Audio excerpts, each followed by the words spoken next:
El camino a la Guerra de los 6 días no empieza en el 15 de mayo de 1967, aunque esta fecha es fundamental para la última etapa de la crisis, cuando muchos elementos en el mundo, muchos factores en el mundo, Estados Unidos, el Consejo de Seguridad, claro, el canciller israelí, Abba Eban, países europeos, Britania, Francia, etcétera, trataban de solucionar la crisis.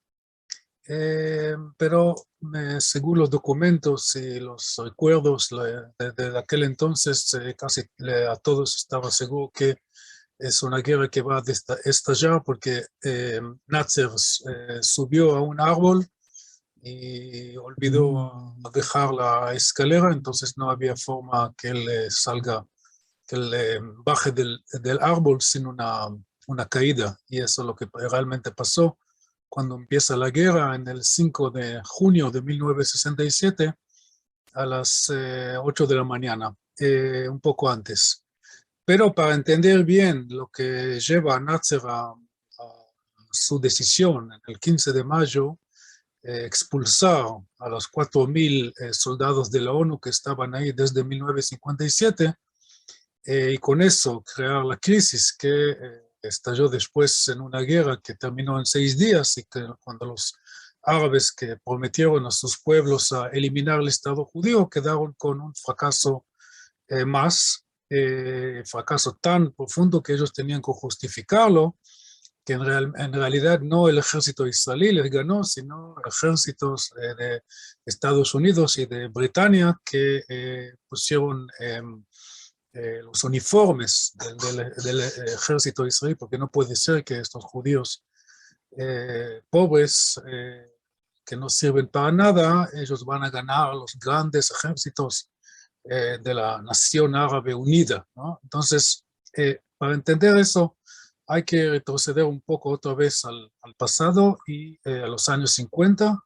Y otra vez les hago recordar que el objetivo de los líderes árabes después de 1949, aunque los libaneses, los sirios, los jordanios y los egipcios han firmado un acuerdo de cese de fuego, según lo cual dentro de poco tiempo, 2 años o menos, el paso siguiente esperado ya serán negociaciones de paz. En ningún momento estos países iban a respetar esta última cláusula de los acuerdos, y enseguida ya estaban hablando de la segunda ronda, donde van a eliminar el Estado de Israel. Y hasta que llegara esta segunda ronda, hicieron todo lo posible para evitar el desarrollo de este país. Ya mencioné, frenar la inmigración judía, boicotear la economía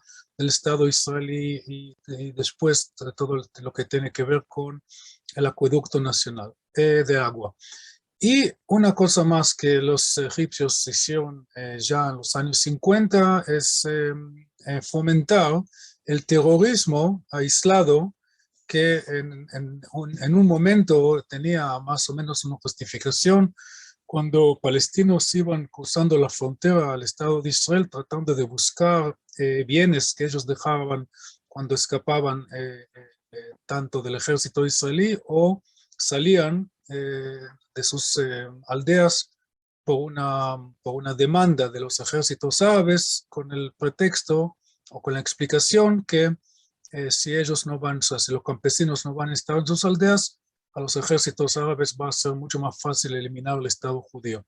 Entonces, en los años 50, 51, 52, había también infiltración de campesinos que iban a buscar, no sé, herramientas, o a lo mejor escondían plata en un lado, o vajillas, o lo que sea, o recuerdos de la familia, o algo por el estilo. A infiltración, que yo repito, es lógica, legítima, aunque es una infracción de la soberanía del Estado de Israel, y cosa que causó muchos problemas en las fronteras.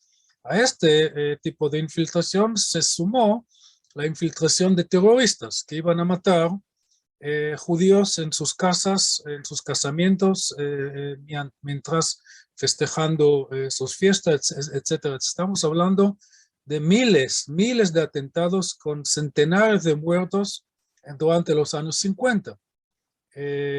Muchos israelíes hoy no recuerden, no saben, no conocen este dato, porque todo el tiempo acá hay nuevas noticias. Entonces, si hay noticias de hace un día, ¿quién va a recordar las noticias de los años 50? Pero menos mal que existen los libros y los documentos que cuentan eso. Menos mal que hay historiadores como yo que lo están leyendo y lo están contando a ustedes. Entonces, eso para explicar por qué en un momento, en octubre de 1956, Israel empieza la campaña del desierto de Sinaí, también que se conoce como Operación Kadesh. Kadesh es un nombre de un lugar en el desierto de Sinaí. Otra vez, si quieren, pueden fijar en el mapa para ver qué es el desierto de Sinaí. Es un triángulo relativamente grande en términos locales. Por supuesto que pertenecía o sigue perteneciendo al Estado de Egipto, pero solamente a base de una línea en la tierra, en la arena, que fue dibujada en 1906 entre los británicos que estaban ocupando en aquel entonces Egipto y los otomanos que en aquel entonces estaban ocupando, entre otros lugares, Eretz Israel. Entonces, esta línea que es de 1906, que es totalmente arbitraria, que el contexto era específico para su momento y después no tenía nada que ver con ninguna realidad, se transformó a la frontera sagrada entre Israel y Egipto, cosa que de un punto de vista tanto legal como moral, como si no tiene mucho sentido. Pero, ¿qué podemos hacer en la política internacional? Como la política nacional no siempre está siguiendo las líneas de la moralidad o la justicia o del sentido común. De todas maneras, este desierto de Sinai sirvió para estos terroristas en los años 50 para penetrar fácilmente a Israel y hacer sus barbaridades. Entonces, en un momento ya el gobierno israelí decide que basta con eso y sale a una campaña para eliminar los bases de esos terroristas y el problema de esta batalla, de esta guerra de 56 fue que Israel, por miedo, más que todo por dudas si el ejército israelí es suficiente fuerte como realizar eso solo y también internacionalmente, porque era la época de la Guerra Fría, Israel no tenía mucho apoyo claro, de la Unión Soviética ni hablar. Había embajada de la Unión Soviética en Tel Aviv, pero habían relaciones diplomáticas, sí, pero un apoyo político para nada. Y Estados Unidos no mucho más, poco más, pero no mucho más. Entonces Israel hace una coalición con Francia, que tiene sus intereses en Argelia. La guerra que empezó allá por la independencia de Argelia empezó en 54 y va a terminar solo en 61, con la salida de Francia de este país. Y los ingleses, que ellos tenían sus intereses por el canal de Suez, que aunque los británicos estaban dispuestos a ceder el canal, entendiendo que pertenece a Egipto, lo cual no le importaba. El problema es que los británicos, y como todos los otros países del mundo, no querían que un dictador, Nasser, decida quién pasa y quién no pasa en el canal. O sea, una cosa es cobrar impuestos cuando uno pasa por el canal, por supuesto que sí, es una buen recurso económico para Egipto, que siempre era un país pobre en los últimos 200 años o más. Entonces, sí, eso está bien, pero políticamente, cuando Nasser está diciendo, no, yo soy en contra del imperialismo, contra el capitalismo, contra el sionismo, etcétera, etcétera, etcétera, o sea, él se juega como el gran héroe del mundo árabe. Entonces ahí los británicos y los franceses hacen coalición con Israel.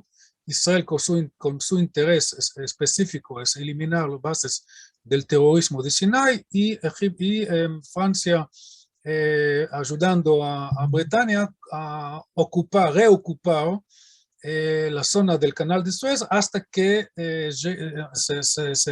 se firma un contrato internacional a donde los derechos internacionales en el Canal de Suez van a ser asegurados. Bueno, todo eso fue un fracaso total. O sea, los ejércitos de Francia y de Britania no actuaban muy rápido y después los dos grandes poderes, Estados Unidos y Unión Soviética, frenaron todo eso, dijeron que eso es una barbaridad.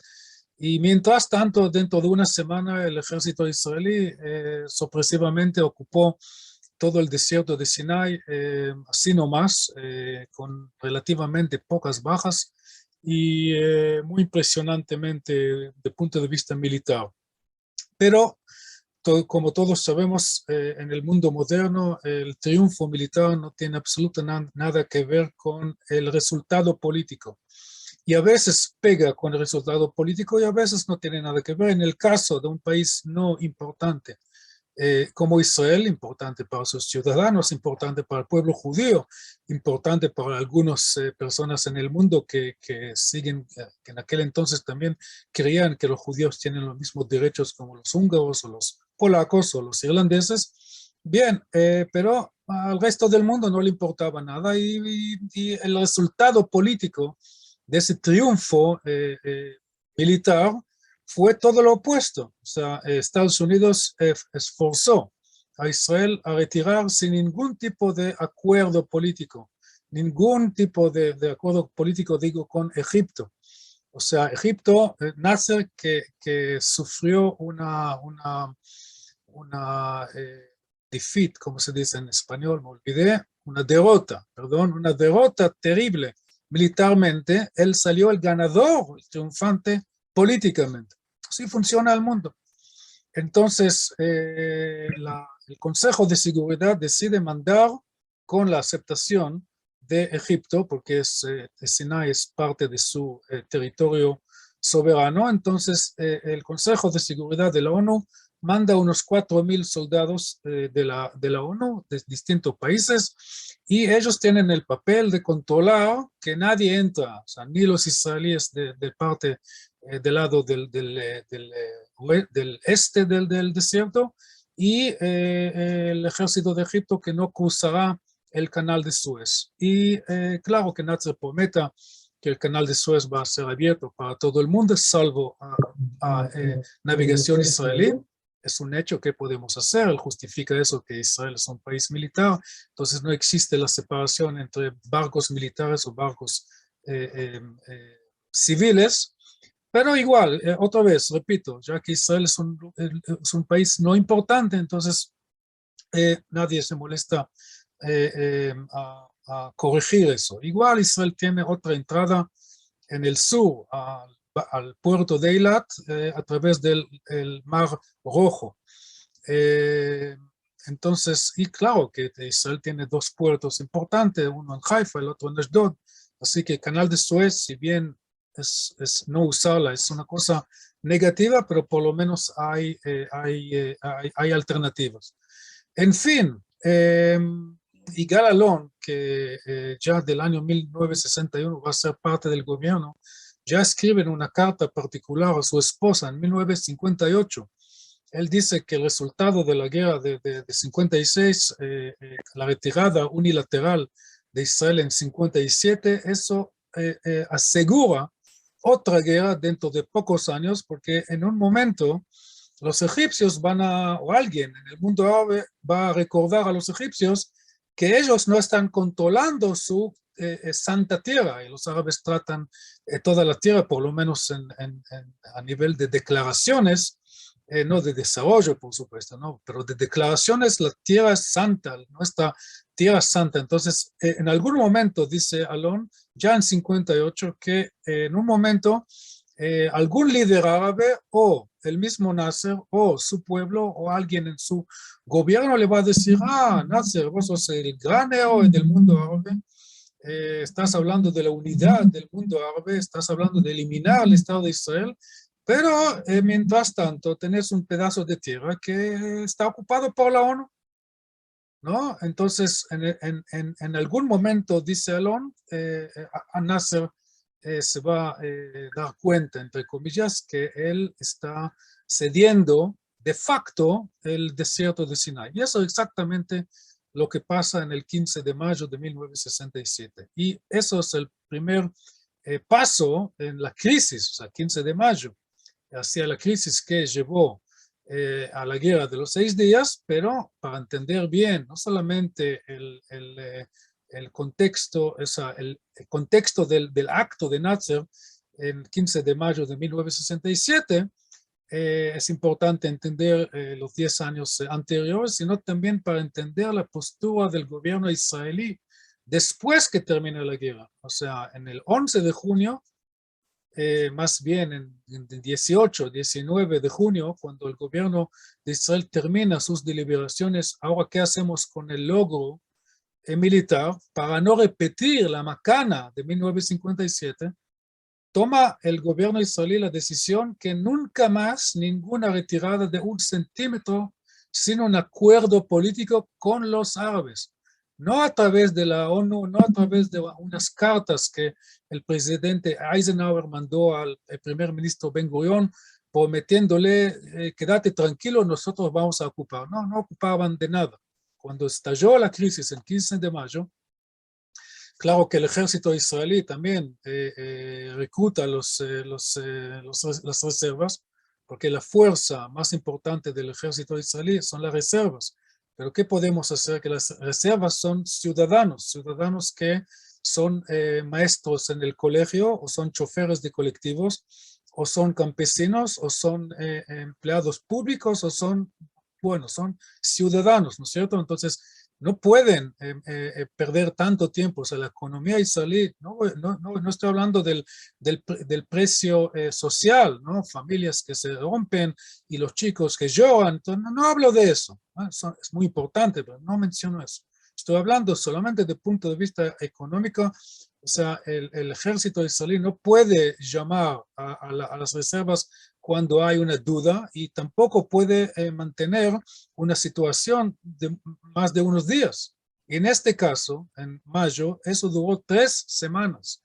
3 semanas cuando Israel hace todo para resolver, o sea, para dar tiempo para aquellos líderes en el mundo, el presidente Johnson de Estados Unidos más que todo, de encontrar una solución diplomática a la crisis. Nasser, por su lado, no solamente que penetra al Sinai, manda 80,000 soldados al desierto de Sinai, sino que en el 22 de mayo, una semana más tarde, él bloquea la entrada al Mar Rojo. Así que el bloqueo marítimo ya para Israel es un casus belli, y según la ley internacional ya es un casus belli. Sin embargo, hagan el cálculo, desde el 22 de mayo hasta el 5 de junio, estamos hablando de más o menos 2 semanas que Israel permita a la comunidad internacional sana y justa en relación al bloque soviético, que no solamente Moscú, no solamente que no ayudó a calmar la crisis, sino todo el tiempo estaba empujando Siria,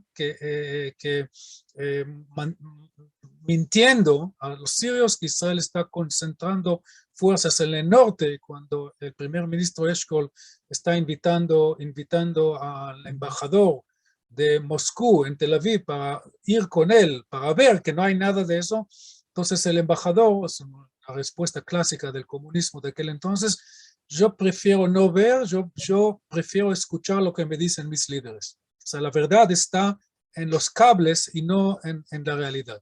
En fin, todos estos tratamientos de Johnson y de otros, por ejemplo, una linda idea que no se completó, armar una caravana de barcos, un barco americano, un barco canadiense, un barco australiano, un barco británico, un barco francés, que van a cruzar con mercadería civil a Israel en el Mar Rojo, suponiendo que Nasser no va a ser tan estúpido como tirar fuego contra estos barcos que pertenecen a las potencias más importantes del mundo, y con eso ya solucionar el tema. Bueno, eso no dio ningún resultado, y en el 5 de junio a las 7:45 de la mañana, empezó la aviación israelí, la guerra de los 6 días. En 3 horas eliminó toda la fuerza aérea de Egipto y con eso abrió la puerta para el ejército israelí, que ya empezó a las 8 de la mañana su